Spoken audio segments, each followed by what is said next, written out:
Is anybody there? Eddie called into the dark alley. The streets were empty, and it seemed that Eddie had falsely assumed that he was alone tonight. He was afraid like a child would be afraid of the dark, afraid of what could be lurking in the darkness just 3 feet ahead of him. Only unlike a child's overactive imagination, there really was something lurking in the dark alley. Is anybody there? Eddie repeated, a slight tremble in his voice this time. He had seen something move in the shadows, and recoiled in surprise. The creature in the shadowed alley was small by Eddie's estimate, but this did not discount the possible danger lurking ahead. However, by some odd, ethereal coercion, maybe simple curiosity, but Eddie's legs had never before been so easily persuaded by simple curiosity, especially when it went against his instincts. He slowly inched back toward the alley in baby steps.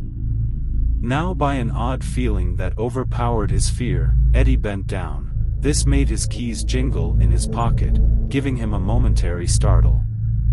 He squinted, and what he saw filled him with instant relief. A cat emerged from the shadows. A small stray with short, black fur. Eddie couldn't help but let off relieved laughter for being so afraid of a little cat like the one now in front of him.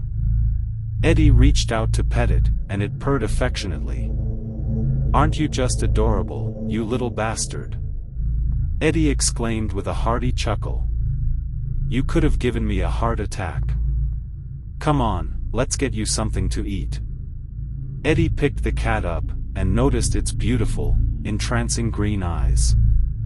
Smiling to himself, he continued on his way home. After walking for perhaps 2 blocks, Eddie stopped in his tracks, feeling the same paranoid feeling he had felt earlier when he'd been drawn to the shadows of the dark alley. Although now, in the perceived safety of the porch lights provided by the homes around him, Eddie could not place the source of this feeling. He then looked down at the cat, which was staring up at him intently with its green eyes. He stared back, looking into those eyes. He was almost taken aback by their sheer beauty and depth. He kept looking, and as he did, it seemed almost as if the cat could pierce him with those eyes.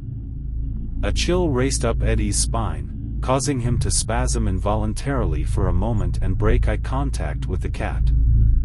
Unsure of how long he had been standing there, Eddie started walking away briskly with the cat cradled in his arms.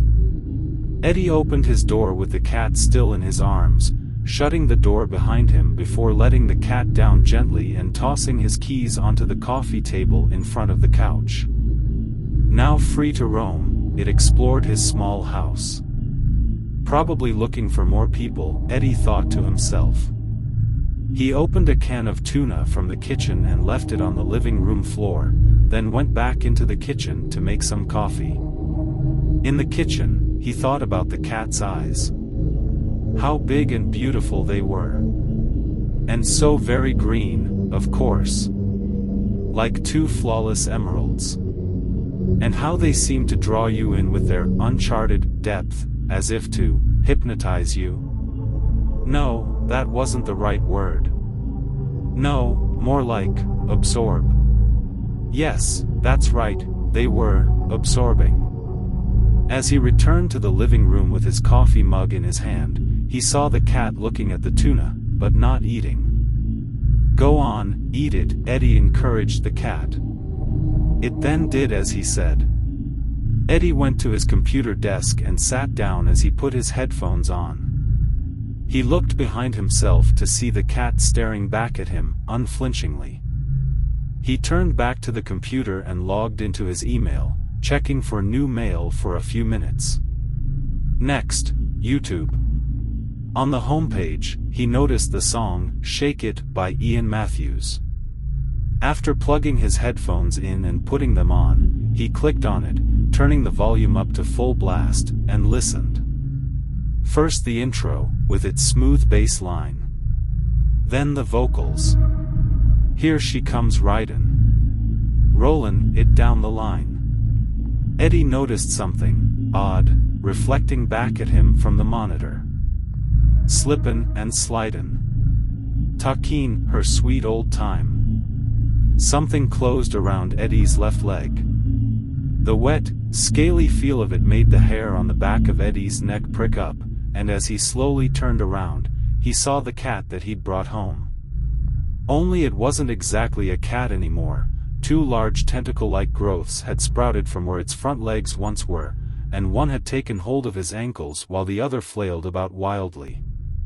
As Eddie stared with increasing horror, its face began bubbling, as if melting, before falling to the wooden floor in chunks with wet plops, exposing its true, grotesque face while its emerald eyes continued to fix themselves on Eddie. At the same time, its body shook violently as the furry flesh ripped apart, and its overall mass grew to about 3 times the original size. The creature let out a deafening screech, causing Eddie's ears to ring painfully, even through the music in his headphones. The tentacles grasped Eddie's other leg and pulled him out of his chair and onto the floor, ripping the headphones from his head as they landed on the floor with a hard crack, still playing the music faintly. It was at this point that Eddie's adrenaline finally kicked in. He began to kick and thrash at the creature's tentacles in a vain attempt to free himself of its grasp. He tried desperately to scream for help, but his screams were easily drowned out by the creature's ear-piercing screeches.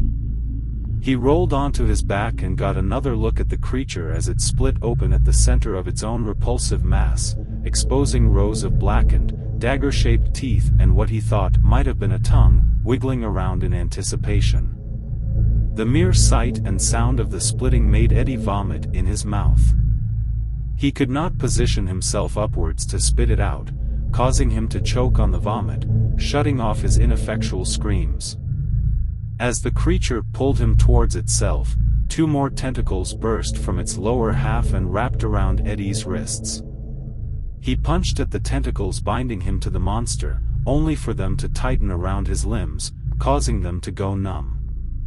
Eddie finally swallowed the vomit back down and regained his voice, screaming himself nearly hoarse. The creature let go of his right wrist and wrapped its tentacle around Eddie's neck. Eddie quickly took advantage of his free arm and scratched at the tentacle around his neck, but it only tightened itself around Eddie's neck, so tightly that it burst his carotid artery, spraying gouts of blood onto the creature. It didn't flinch. As Eddie was inched closer and closer to the creature's gaping mouth, he became dimly aware that the creature's emerald eyes and the gray diagonal lines above them still bore a resemblance to that of the animal he had brought into his home no more than 15 minutes ago, but before he could expound on this thought, he began to drift away from consciousness as he was slowly taken into the creature. Some time later, a bum wandered the lonely, rain-slicked streets aimlessly, searching for nothing in particular, except for food or booze, maybe. As he turned the corner past a church, he noticed a cat roaming around the neighborhood. Must be hungry too, poor little feller, the bum thought out loud in a drunken slur. He approached the creature, noting its diminutive size and its jet black fur. The cat noticed him, but instead of running away, it remained, staring up at him. He thought that it was unusual for a stray, or at least he thought it was a stray, seeing as it wore no collar, not to run from strangers, especially an old bum like himself, but approached nevertheless. As he got closer, he also noted its eyes, beautiful, entrancing, and greener than the purest emerald. As he reached down to pet the cat, it purred affectionately,